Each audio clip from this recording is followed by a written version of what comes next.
We're gonna make this great side dish. It's gonna go with the pork sliders. It's a great summer dish. We're taking Yukon Gold potatoes. We cut them into wedges. Yeah. Put a little bit of garlic herb oil on them. Yeah. Now we're gonna hit them with some Mad Maddie's buttery garlic seasoning. Sounds great. Shake it on there. And then I'll mix it in and we'll get them right on the grill. Good? Don't be shy, come on, get it on Oh there. yeah. It There you smells go. so good. There you go, there you go. Got it? Perfect. This is gonna go beautiful with those pork sliders with the peach salsa. Yeah. All right, so now we're gonna get them on the grill. Let's go. Okay.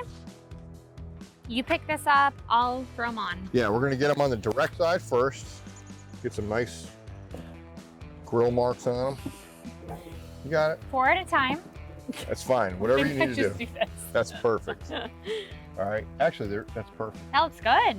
And we're gonna let them grill, and then we'll get them flipped. Yeah. How long does it take?